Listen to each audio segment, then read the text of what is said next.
কোনোভাবে পেয়েছি unrestricted access ইজিপ্টের সমস্ত পিরামিডগুলো এক্সপ্লোর করার।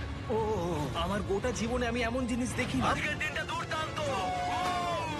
কিন্তু এই অভিযানের সব থেকে আকর্ষণীয় মুহূর্তটা এখনো বাকি ছিল। আমরা প্রাচীন ফেরাওদের সমাধিগুলোতে যাব, যেসব জায়গায় প্রবেশ করা লিগ্যাল নয়, কারণ ওই জায়গাগুলো খুবই বিপজ্জনক। এখান থেকে পড়ে গেলে কি হবে? ও আমরা নিশ্চিত মরে যাবো। আর এগুলো এক্সপ্লোর করার জন্য আমরা মাত্র 100 ঘন্টা পেয়েছি, আর আমরা সেটা শুরু করছি এখন থেকে। সবাই আমার সাথে চলো, বেশ মজার হবে কিন্তু। এটা কিন্তু দারুণ। আমরা যে পথ দিয়ে যাচ্ছি সেটা মিশরবিদদের মতে রাজা খুফুর সমাধির দিকে নিয়ে যায়, সেই ফেরাও যিনি সম্ভবত পিরামিড তৈরি করতে বলেছিলেন। এই যে ঘরটা দেখছেন এটাকে বলে গ্র্যান্ড গ্যালারি। আমরা এখনো অব্দি এই পিরামিডের কতটা ঘুরলাম? আমার কাছে এই প্রশ্নের কোনো উত্তর এই মুহূর্তে নেই। ও উত্তরটা খুবই ভালোভাবে দিল আমাকে। ও ও ভাই, এটা আমি কি দেখছি? 4600 বছর আগে এই ঘরে হয়তো রাজার মমিকৃত দেহ রাখা হয়েছিল।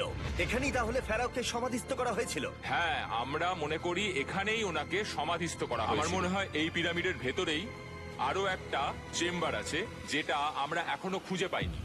সেখানেই হয়তো রাজার বডি রাখা আছে। আমরা এই ভিডিওতে সেটা খোঁজার চেষ্টা করব। বিশাল পিরামিডগুলো ঘুরে দেখার আগে আমাদের বেস ক্যাম্পটা দেখাই চলো। হ্যাঁ, এটা দারুণ। এখানে আছে ডিনার টেবিল, ঘুমানোর জন্য টেন্ট, আর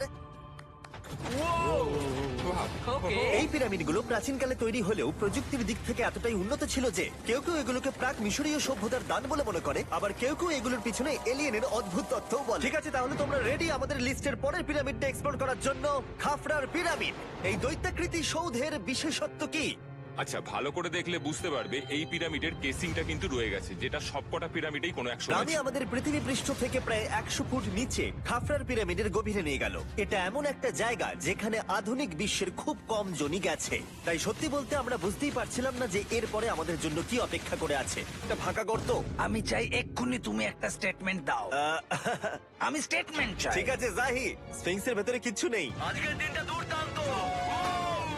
কিন্তু এই অভিযানের সব থেকে আকর্ষণীয় মুহূর্তটা এখনো বাকি ছিল।